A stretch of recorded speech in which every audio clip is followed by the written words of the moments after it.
The Weeknd, Thomas Johnson, and then it goes from Thomas Johnson to Tyler the Creator, and I'm like, where you how at? am I not on this list? I'ma get $1 million in the bank. What up, y'all? It's Torre Rap Latte.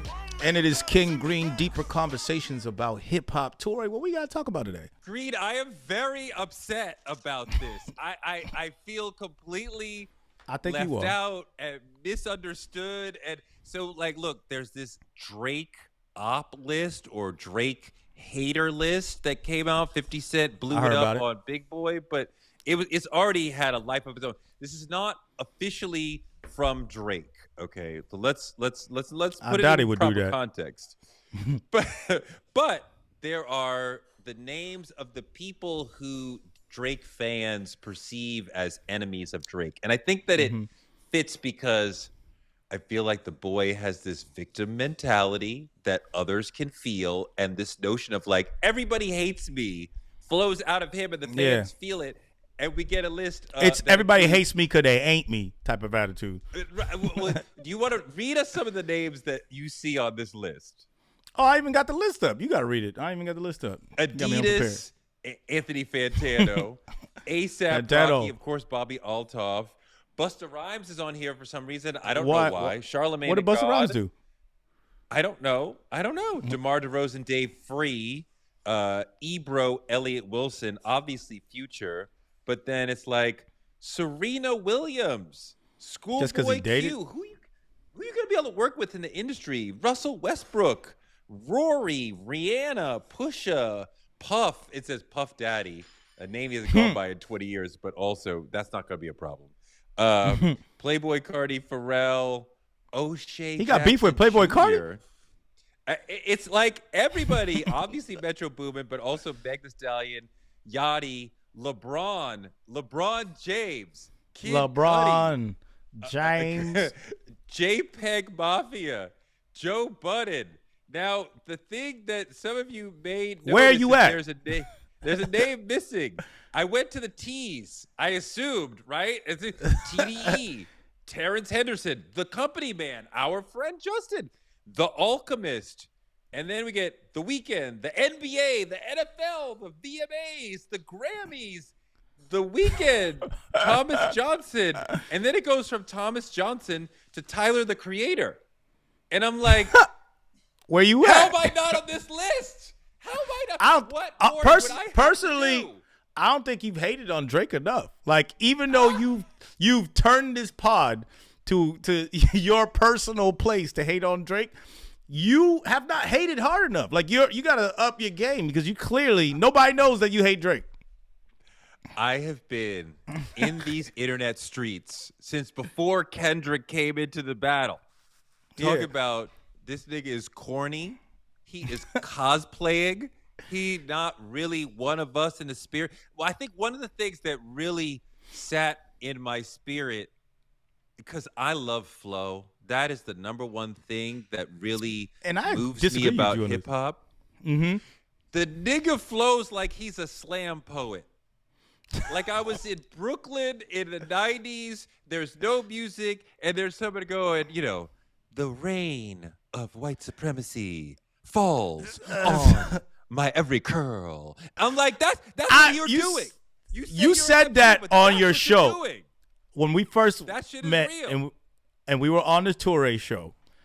You tell me that Drake can't flow, and I'm like, that's probably one of his strongest things. I completely disagree with that. To say that Drake can't flow, he be on the beat, he be taking the pockets. That's one of his strongest skill sets, is being able to switch up flows and use people's flows. He gets on other people's flows and completely copies them joints. I want to say that. I don't hear it. You don't hear it. I personally want to say that. I hear slam poetry flow. Nowhere near the cool, icy flow that I'm looking for. I would say his shit is super syncopated too. I don't know how I would say that he's more syncopated than most. It's like on the ones and twos. See, that might be the problem, right? Because I didn't fully understand the game until KRS-One told me, yo, you want to be behind the beat, right? Like, that's where black music really is. It's behind the beat. It's a little late. and it's late on purpose. That's what makes it sound cool. That's what makes you sound laid back, that you're purposely and consistently late to the beat. So you're not letting the rhythm control you. You are finding your place in it. Yeah. And if you're right on it, you don't sound right. That's why you're not Shout like out us, to because you're on the beat. Because you too on the beat. You're too structured. Shout out to Mosbo Q. He talks about that.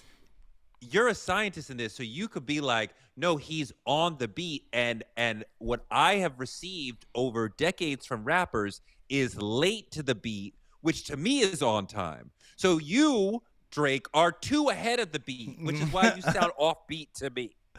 Okay, that makes sense. I see where your taste lies. I would say that it's hard to be so syncopated on the beat if you're actually doing and executing it. So sometimes you're doing that for show. Like someone like Eminem will be, I'm going to be robotic on this beat because you know how hard it is to do this, and that's a flex.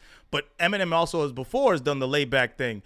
Drake really is only laid back probably when he's singing, where he's before the one.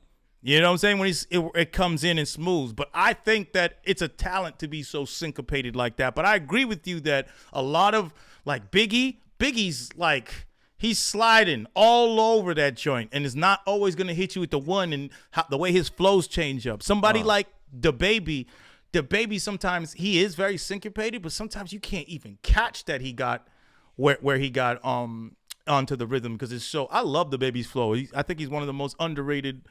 Has the most underrated rap flows in hip hop. But when it comes to Drake, what is this nigga talking about? We're like 40 talking about situationships that failed, and I don't know what your point is. You've been talking to us for years. What is the point that you're making? That women are not to be trusted? That love is hard? That's his I don't point. know what you're like. If we go through the discography of Kendrick or Jay-Z or Nas or 3000 or Kanye, I could say this is the point, or these are the points that they have been making. This is the argument that they have been putting. This is the thesis from their music. Yeah, and there's growth, and there's a very soullessness to what he's doing. It's a very manosphere, can't trust women sort of vibe. You know, the old man at the club seems really prevalent. Let me talk to that. To later records.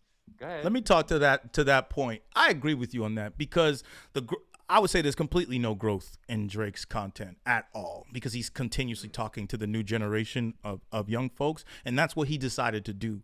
And what people don't understand is that someone like all these other artists that you name, Nas and Kendrick and everyone, the growth that you show and what you've seen even in the beginning is the vulnerability to say that I'm flawed, I'm wrong. And the manosphere and Drake is never saying that I'm wrong. You hurt me and you suck because you hurt me. Why can't you get this right? You know, fuck that nigga that you love so bad. Like, that's always the perception, because that's truly the messaging. And that's how some people identify that, because they're not going to look at themselves and internally think about what they did wrong, like what Mr. Morale is, or I hate to always go back before them, or like a Common is going to talk about or make a song about an abortion that he feels like so like hurt, gutted for having, you know, talking about it from that perspective. And Tyler has done that on Chromacopia, like being vulnerable and saying like, I had these views and maybe I was wrong about that. And yeah, I'm boastful right now, but I know I'm even wrong when I'm in this mind state. Like sometimes you're being braggadocious as a rapper and you know you're wrong, but that's what that song is. I know I'm wrong. You can hate me now. Like I know I'm wrong, but fuck you.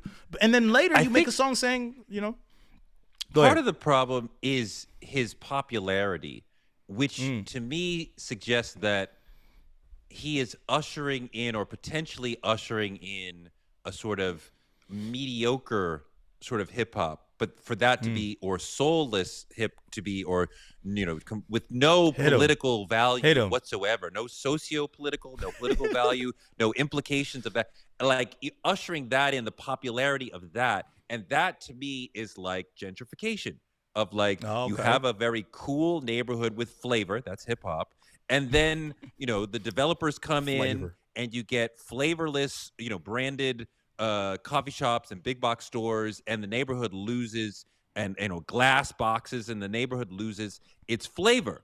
But it becomes safer and cleaner and more livable, and you can have, the yuppies can move in and be comfortable getting to work. So Drake is the coffee shop. He is the coffee shop. He is the developers and the coffee shop. He is the gentrification of hip hop. And I feel like Kendrick is somebody, and those of us who are pointing out the corniness of Drake, we are pushing back against the gentrification, the colonization, the mediocreization of hip hop that he represents, that he's showing other rappers, you can succeed doing it like this, which is like scary to me. I think you ain't hit him hard enough because you still ain't on this list even after this video. Get out right now. Let's end this video with you doing your best to get on this op list. Like you just all you said was that he's corny and he's gentrifying hip hop. I don't think the people care enough for you to get on that list with that information. The corniness is important because rappers have been the epitome of cool since the 80s, right? Like the coolest people in the country are the cool rappers. And we do have a rise in what I want to call soft rap or sort of ego-free rap. And those sort of people are not in that competition. But to see this guy who is so the antithesis of cool, and yet it's very hard to deal with like what you are doing to my hip hop that I love, that I go back to day fucking one. And I'm not saying I loved every rapper, but I have not felt an aesthetic and spiritual challenge to what hip hop is from anybody beside this person, because of the way he flows, what he talks about, what he represents is so flimsy. And it's like, if that's what hip hop moves toward, how can people like you and I who love this culture, how could we follow that if that's what it became?